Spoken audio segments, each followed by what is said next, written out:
Vincent was staring up at a reptilian face full of teeth and gleaming purple eyes. Mock was turning, obviously surprised by what was going on, but the creature wasn't going to wait. It opened wide, and Vincent got an even better idea of just how many sharp teeth were in that mouth.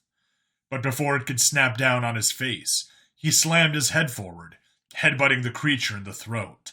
It made a surprised gurgling sound and pulled back, which gave him the room to pull his arm free and start punching it in the side of the head. The creature quickly retreated after that, slithering along the floor as it began to very quickly blend, until Vincent couldn't even see a trace of it. Mock and the other academics were looking around as Vincent drew his gun. "Don't fire that thing in my house!" Mock said as he saw the magnum. "It fucking attacked me!" He was scanning the room, but the creature's camouflage was pretty good.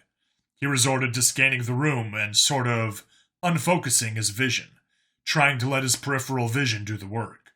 When he saw a bit of movement to his left, he turned, firing at a bookshelf to his right. Mock grimaced while the academics cried out in surprise, clutching their ears. He had obliterated an old book, but he didn't see any blood.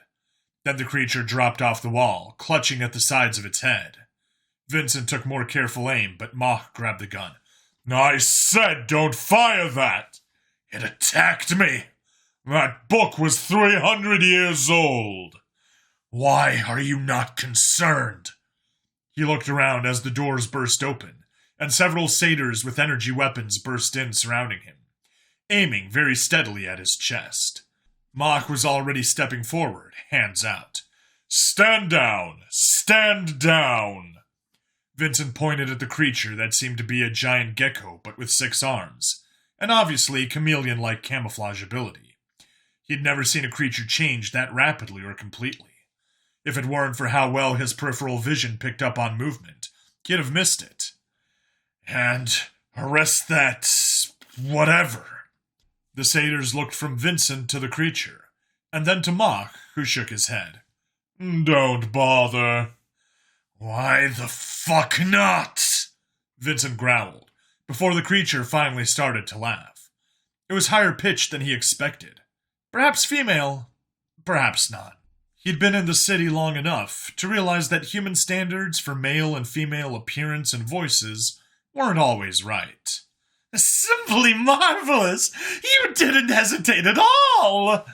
The creature rolled over and stood up, supported on the lower 4 legs, arms, appendages, and using the upper 2 to dust off.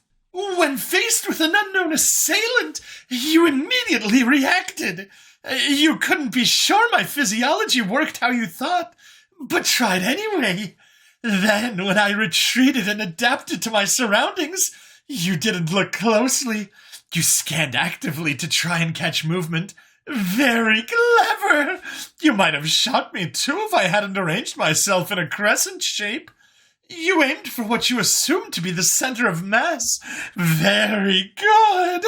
I didn't expect that weapon to be so loud, however." "Yeah, I'm glad I could entertain you," Vincent growled as he kept his gun in hand. The creature quickly approached, about the same height as Vincent while upright on the 2 lower limbs. "Such a fascinating species! It all seems so improbable. All the footage I've seen makes me believe you're the most adaptable species I've ever seen. Nothing seems to faze you. In situations that would normally cause shock or panic, you seem to immediately fight or act." To be fair, that might not be a species thing. That might just be me. "Oh, how interesting that your species has variance in survival instincts. I didn't think behavioral patterns would change between each individual in events that require immediate action." I'm not a sociologist, but I feel like plenty of my kind still panic.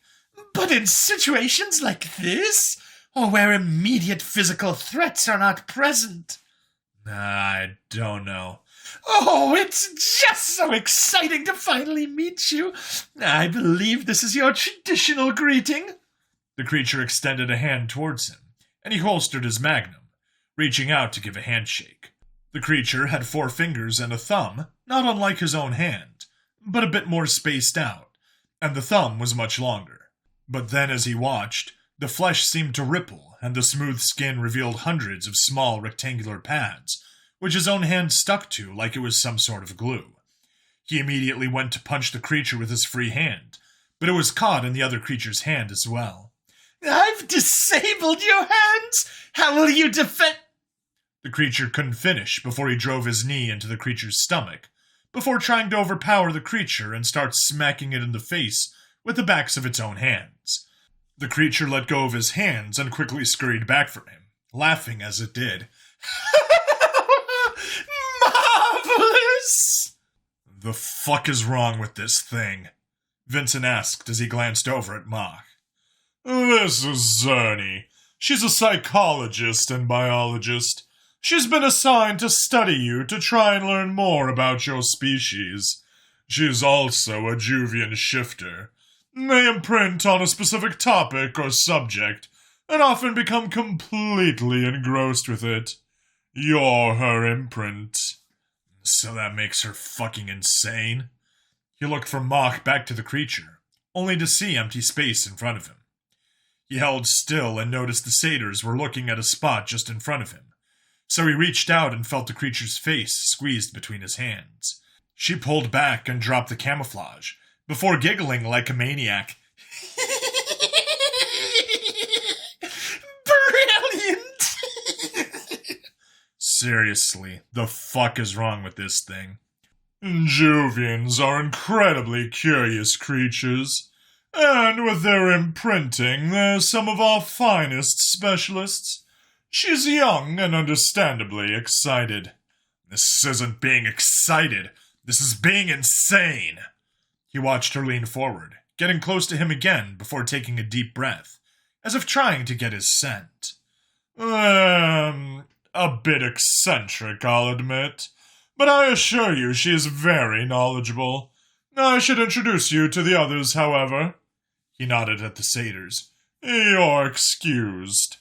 The guards in their silver armor backed up, though Vincent noted they kept facing him until they were gone. Even now, it seemed like they didn't fully trust him around their grand employer. For some reason, they were all right with the crazy gecko who had attacked him. Vincent was about to turn to the others, but he still didn't trust the gecko, so he backed up and then sidestepped to keep her in view, but also moved to look at the others. Ah, good positioning.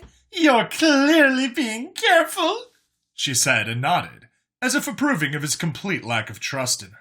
Vincent, let me introduce you to the others. This is Dr. Heinzman. He nodded to the mouse person, who nodded back. He's an excellent organic chemist. While I don't think he's too pertinent to the discussion on memories, he might be able to shine some light on the matter of the black blood. Are all your people chemists? No, but we have a fondness for hard sciences. Vincent shrugged and looked at the praying mantis as Mach introduced him. This is Professor Simmons from the Havsworth Academy in Sector 1. He specializes in data storage and communication systems. He's the one who set up your syncing system. However, he's been working closely with Latu here. She's the one who figured out how to read the black boxes, and even make new ones. Vincent nodded at the two, a little surprised the stone-faced linebacker was the tech genius. He worked hard to stop applying human stereotypes to Xenos, but it wasn't easy. No fancy title. I'm just a student. The gravelly voice that came out of the stone head, however, matched what he'd expected perfectly. Sounded like she ate rocks, and with that looked like a stone face maybe she did. It's really the professor you should thank. Nonsense, Latu. I never would have figured it out without your help. Creating the sync transfer system would have been impossible without your breakthrough. The praying mantis sounded very raspy and faint, as if you were talking through a bad phone connection. I don't think you need to talk that loud, Professor, Mach said with a chuckle, but Vincent arched a brow. What do you mean? I could barely hear him. He looked up at Mock, and then back out at the praying mantis, before leaning a little to look past the Xeno. Wait, where's the crazy one? Next to you! He jerked away from the sudden appearance of the gecko next to him, as he cursed. His ears are very curious. The audible range is surprisingly small, but this does have an advantage. He saw some sort of pouch expand from her throat, and then Mock and the others groaned and clutched at their ears, or in the case of the praying mantis, dark spots on the side of his head. I don't think a demonstration is necessary, Mock growled out rather loudly, before she stopped doing whatever it was she was doing, and the pouch receded. It's very curious. All species have a tone or frequency that effectively disables them. I can't find one for him. The theoretical sounds or frequencies would just deafen him permanently, or temporarily, and I suspect that wouldn't disable him, but enrage him. Yeah, I'd be pretty pissed off, all right, but there are plenty of sounds that hurt my head. Yes, but I'd theorize while it hurts, you can push through them or ignore them with some concentration. Probably, I guess. Not to mention how wonderfully you survive losing limbs.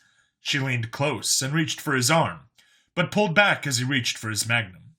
I wasn't going to cut anything off, but I've seen the recordings. On a number of occasions, you've suffered wounds that would send most species into shock. You experience obvious pain, but you continue.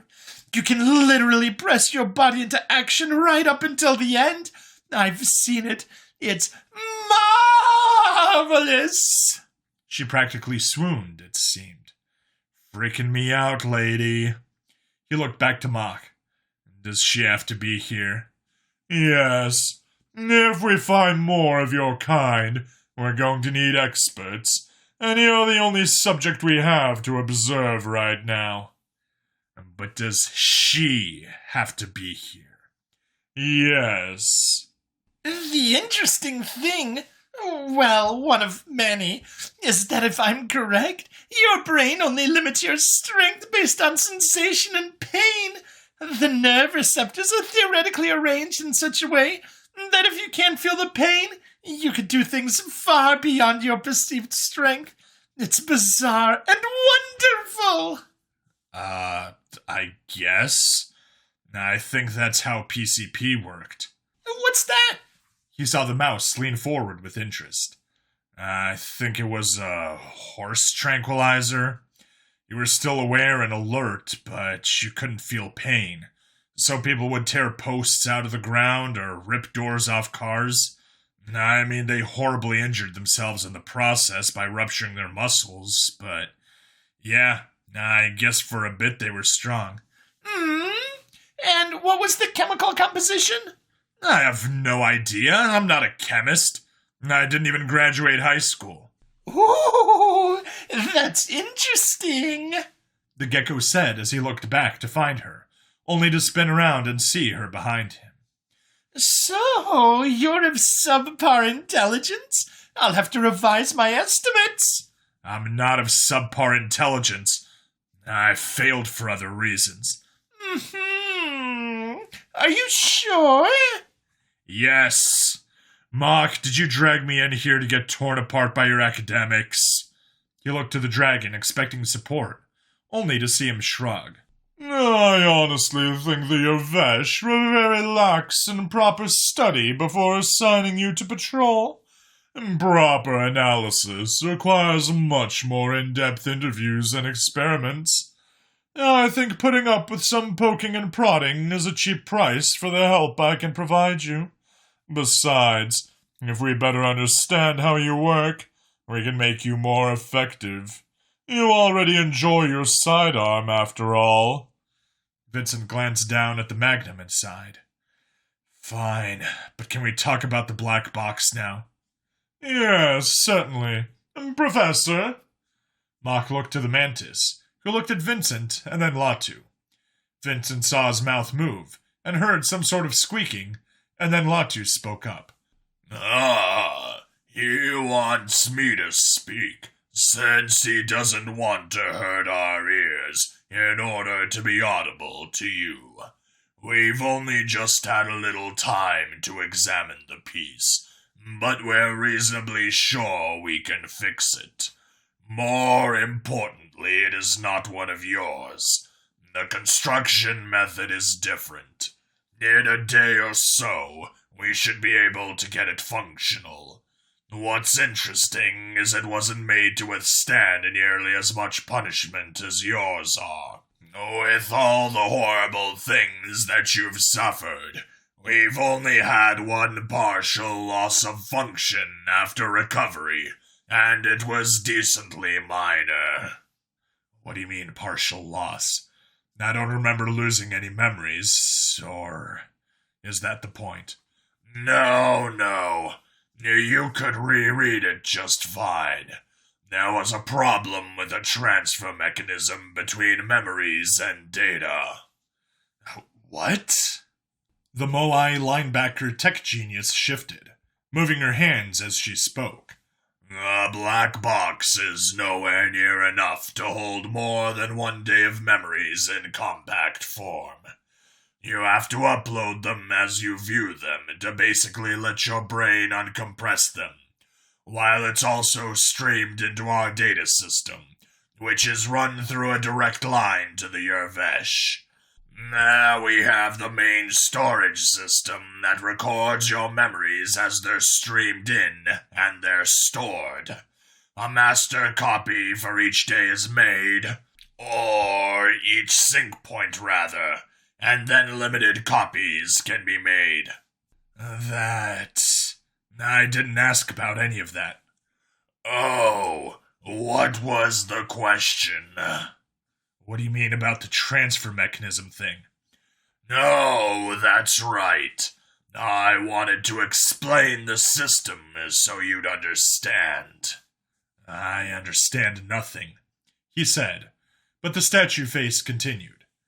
In the black box in question, the transfer mechanism was damaged, so you could read the memories, but what they streamed to the main storage facility was garbage. I don't remember having to resync a day. That's because they didn't tell you it was garbage. This was Mock. The Yervesh wanted to appear as if they have access to everything in your head. The idea that they could miss out on some days isn't something they want you to be aware of. Why? Didn't they think I'd ever find out? Simply speaking, Vincent, they don't trust you. They think you're a shade, which I know you know. So whenever they mess up, and could very easily ask for you to do something again, but at the cost of revealing they're not infallible, they will not do it. How often have you ever heard them make a mistake until now? He thought it over. Never. But did you think they were infallible? No, everyone makes mistakes.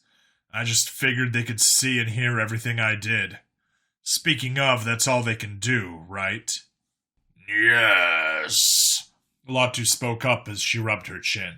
Theoretically, the data also has information regarding smell, taste, and touch, but we don't have any method of communicating that data.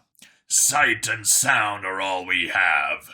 The issue is, I know we're being horribly inefficient with the data, since we have to have you uncompress it before we can stream it, but we haven't figured out a workaround yet. What are we talking about here? Like 10 gigs? 15? That's an HD movie back on my home planet. Latu actually burst out into laughter, and he leaned back, hearing some sort of squeaking, which he assumed was the mantis laughing as well. No, as if. What a wonder it would be to work with anything that could easily be measured in gigabytes. No. Each day is 10 petabytes. Vincent looked at her and blinked before shrugging. I have no context for that number. Do you know what a terabyte is? Yeah? A petabyte is 1,000 of those, roughly. What? That can't be right. Well, it's not exact. But you didn't seem to need specifics on the exact ratio between terabytes and petabytes. No, how can a day be 10 petabytes? It seems like way too much. Isn't a terabyte like 1,000,000 pages of information? HD movies are like 2 hours and 10 gigs, so a day should be like, what, 120 gigs? How the hell is it a few magnitudes higher? Fidelity is unlike anything we've ever seen. Pardon the pun. We can pause any moment and zoom into incredible levels, or analyze minutes of sound for things that you can't distinguish in real time. Your brain, or at least the black box, records everything, even if it can't make sense out of it. Plus, I have no idea how much is being wasted on smell, taste, and feel. But you can't make more pixels than you record in. How can you zoom in? What resolution are you saying us in? Latu asked as he blinked. The idea of resolutions applies to computers and monitors and screens, but we don't have a very effective scale for species. What about colors and cones or the things in our eyes? That's when the freaky gecko spoke up. Well, you actually have a rather narrow range of visible light, but instead, everything is extremely clear and sharp compared to most species. The sacrifice to light range being made up for sharpness implies a very clear homeworld, so to speak. Sight across long ranges is obviously important. While you're quite different from most species, there is another in the Union that you have a very surprising relation to. Who's that? Vincent asked, expecting to find out it was some sort of felon species or the like. She smiled and surprised the hell out of him when she said, You have the most similarity to the dragons. He blinked and looked at Mach, who looked just as surprised. There are obvious differences in many aspects, but basic physiology is incredibly similar. You have a few unnecessary organs, they don't, but otherwise everything is there. Dragons are usually thought of having the most complex brains in the Union, but considering how compact yours is, I'd say you win out, she continued. After a moment, Vincent laughed out. Well, I guess I'm superior to you in one way, then. He couldn't hold back the massive grin on his face, as he actually saw Mach look rather annoyed. Having a complex brain isn't a victory. The big dragon crossed his arms. Oh, what's that? The inferior-brained giant wants to argue about complexity with his superior. Mach narrowed his eyes, and Vincent actually laughed harder at how obviously annoyed Mach was about his little jibe. Then the gecko ruined it. Interesting. I've seen you provoking an obviously physically superior predator with no regards for retribution before, but it's just fascinating in person. Is that a species thing, or just because you have copies? Vincent was about to rebuke her, when instead he paused and thought it over. Actually, it's a species thing. It's pretty well known that we'll fight just about anything. Bigger, stronger, faster, more claws, poison, or anything that could kill us if we fuck up. We've fought all of it.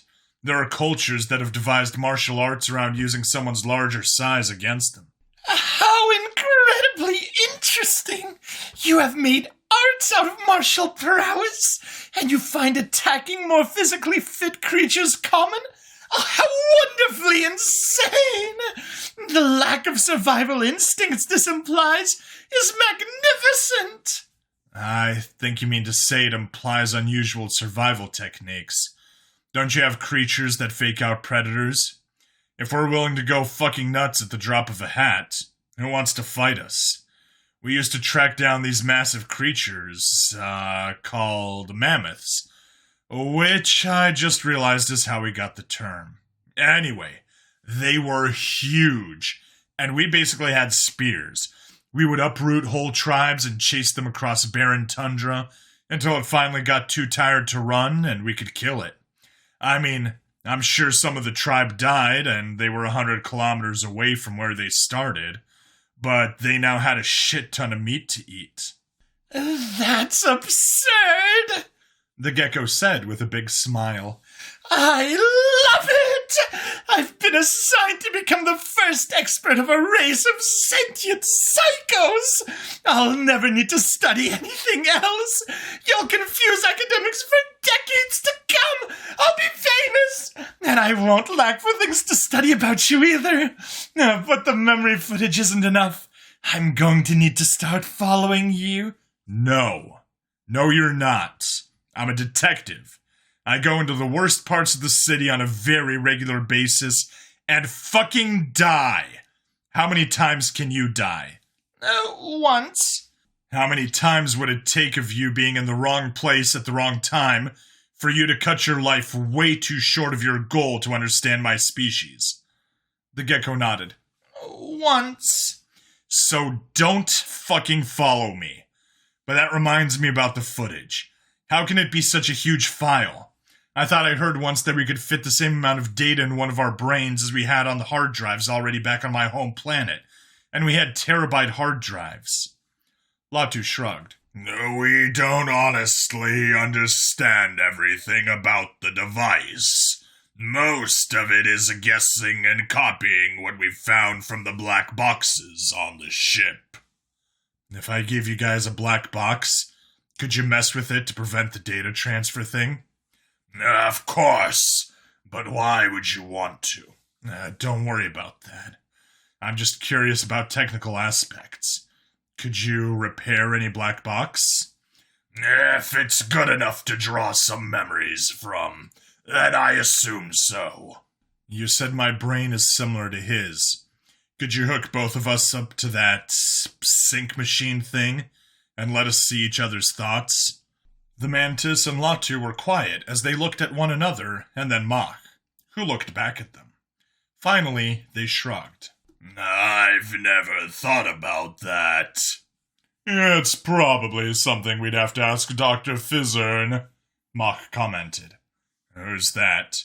The neuroscientist I have on pay. He couldn't make it today. You didn't think I did all of this without a neuroscientist, did you? Mach asked with a snort. I have no fucking clue, okay? Every goddamn day I'm learning something new in this city, and then I have to try to keep it all straight while learning more new things. Like, how do you keep the species stuff in your heads? There's gotta be hundreds out there. 62, Mach corrected. And that's it? 62 different species make up the Union? Vincent was a little surprised. Well, 62 base species. If you're counting distinct subspecies, the count is 211 at last count. Vincent shrugged. That's way more than I can keep track of. I just try to learn the felons and how to kill them, and pray that I can keep killing them all the same way. A satyr stepped into the room. A female, not one of the guards, and Mach looked a bit surprised. Yes? The Shade has a call, sir. Can it wait? It's his handler. He says it's very urgent. Mach looked to Vincent, who shrugged, and then moved to follow after her. She led him out of the room and down a small hall to a much more modern-looking room that had a bank of computers on one side and a comm screen on the other. Cavazor was on it, looking rather upset. Hello, Cavazor. I'm sorry if they chewed you out for that operation. I hope they didn't punish you or anything. The Urvesh looked confused for a moment, and then realized what Vincent was talking about. No, this isn't about the meeting, nor not mine. Supreme Council Chair Litero has been murdered. What? Vincent was shocked. He'd never heard of any high-level union or hierarchy official being assassinated before. But he said murdered. Was there a difference? What happened? That's what we need you for. I don't have all the details, but I'm told he locked his residence with a DNA scanner, set only for him and you. Me? Vincent wasn't sure if that was more surprising than the murder or not. He fucking hated me. Why would he give me access to his home? I'm not sure, but the last message he sent said that he trusted no one but the Shade, and that you should investigate his imminent death. You need to leave your counselor and sink immediately. Counselor rights or no, this obviously takes precedent over anything else.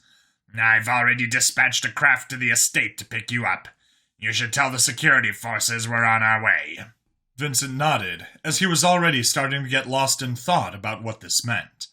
He ended the call with Cavazor and turned to open the door, only to see Mock standing there. I just heard. There's going to be an emergency hierarchy session. I'll have them fix the black box for next time, but I don't know when that'll be. I think your raid forced your opponent's hand.